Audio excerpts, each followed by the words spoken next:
इसके दुष्परिणाम हुए। एक सभ्यता बनी जो अकेले पुरुष की सभ्यता थी। कठोर पुरुष, हिंसा और क्रोध और युद्ध से भरी। नारी का कोमल अनुदान उस सभ्यता को नहीं मिला। वो संस्कृति वैसी ही अधूरी थी जैसे कोई देश हो जहाँ सिर्फ पुरुषों और स्त्रियां न हो। वो देश जैसा रसहीन, सौंदर्यहीन, संगीतहीन और प्रेम शून्य होगा, वैसी ही ये संस्कृति निर्मित हुई। आने वाले भविष्य में कोई सम्यक और पूर्ण संस्कृति और सभ्यता को जन्म देना हो तो नारी का अत्यंत सहयोग और मूल्यवान स्थान उस निर्माण में होना जरूरी है। एक ऐसा देश निर्मित करना है जो अभय को उपलब्ध हो, प्रेम को उपलब्ध हो, स्वतंत्रता को, प्रकाश को, आनंद को। इस निर्माण के लिए कुछ सूत्रों पर विचार करना उपयोगी है। 3 सूत्रों पर विशेष रूप से। नारी अब तक मनुष्य से, पुरुष से पीछे थी, अनुचर थी, गुलाम थी। उसे कोई समान स्थान न था। स्वभावतः गुलाम संस्कृतियों के निर्माण नहीं करते हैं। संस्कृति के निर्माण के लिए स्वतंत्र चेता व्यक्ति चाहिए। नारी स्वतंत्र चेता व्यक्ति अब तक नहीं थी। फर्क आया है, परिवर्तन हुआ है। नारी ने मांग की है समानता की, लेकिन समानता की मांग के पीछे खतरा भी है। कहीं समान होने की दौड़ में वो पुरुष जैसे होने की प्रवृत्ति में न पड़ जाए, जैसा कि सारी दुनिया में हो भी रहा है। नारी अगर पुरुष जैसी होने की कोशिश में पड़ेगी तो फिर अनुचर रह जाएगी, फिर छाया रह जाएगी। फिर भी उसे व्यक्तित्व उपलब्ध नहीं होगा, उसे निजता और आत्मा उपलब्ध नहीं होगी। पुरुष बनने की दौड़ में नारी एक द्वितीय महत्व के स्थान पर ही खड़ी रह जाएगी, फिर छाया ही होगी। व्यक्तित्व उसे मिल सकता है तभी जब ये समझ लिया जाए कि नारी भिन्न है, असमान है। लेकिन भिन्नता और असमानता का ये अर्थ नहीं कि उसे समादर उपलब्ध न हो।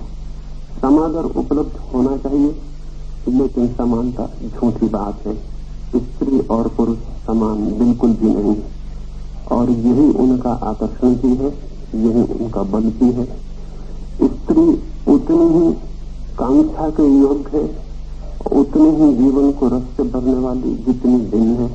उसकी भिन्नता में ही, उसके भिन्नता के विकास में ही न केवल उसका जीवन चरितार्थ होगा, बल्कि आने वाली संस्कृति भी सम्यक और पूर्ण हो सकती। तो पहला सूत्र ध्यान में रखने के लिए है, और वो ये कि स्त्री को हम उसकी भिन्नता में विकसित होने दें, पुरुष के समान बनाने की चेष्टा न करें। अन्यथा एक भूल पीछे हुई थी कि वो गुलाम थी, और अब दूसरी भूल होगी कि वो केवल पुरुष की झूठी छाया, एक मिथ्या पुरुष बन के रह जाएगी। अब तक ऐसा ही हुआ कि जब भी नारी पुरुष जैसी होती है हम प्रशंसा करते हैं। रानी झांसी की प्रशंसा करते हैं, जोन ऑफ आर्क की प्रशंसा करते हैं, कहते हैं खूब लड़ी मर्दानी। लेकिन मर्दाना होना, पुरुष जैसा होना नारी के लिए सम्माननीय योग्य नहीं है। उसका अपना निजी व्यक्तित्व है, और वो विकसित हो प्रेम का, संगीत का, घर का, परिवार का, परिवार के केंद्र का।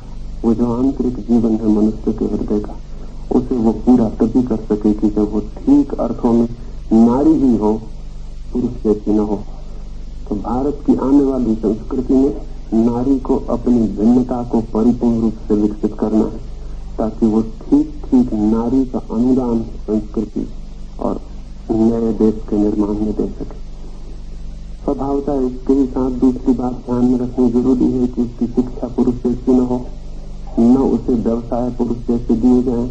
मैं इसके अत्यंत विरोध में हूँ।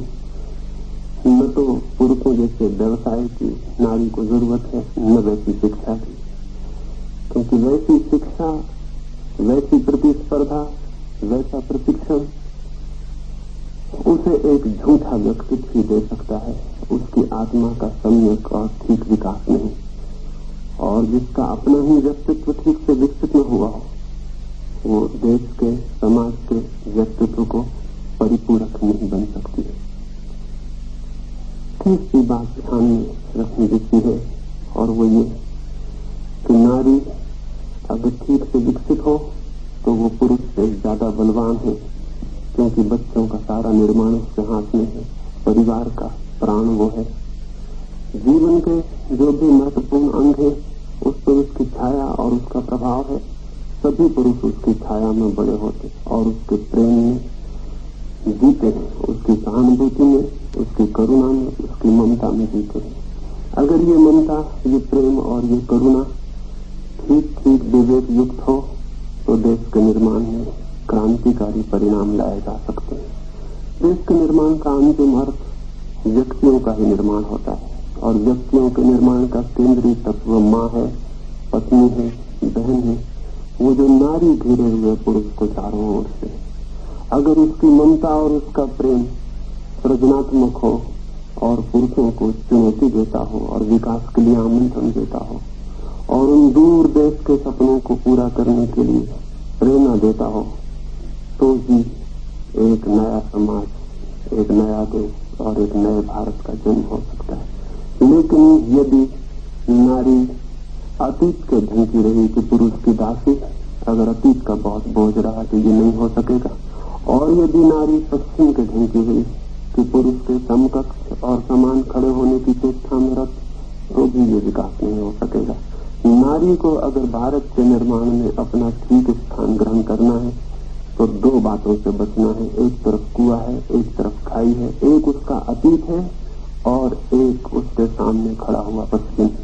अगर अतीत के बोझ से नारी बचे और पश्चिम के प्रभाव से, तो ही भारत के सम्यक निर्माण में उसका महत्वपूर्ण योगदान उपलब्ध हो सकता है। बहुत कुछ उसके हाथ में है, बहुत क्षमता, बहुत शक्ति, लेकिन उस सारी शक्ति और क्षमता का जब तक उसके ही अनुकूल, उसके ही आत्मा के अनुकूल विकास न हो, तब तक देश के लिए उससे कुछ भी उपलब्ध नहीं हो सकता।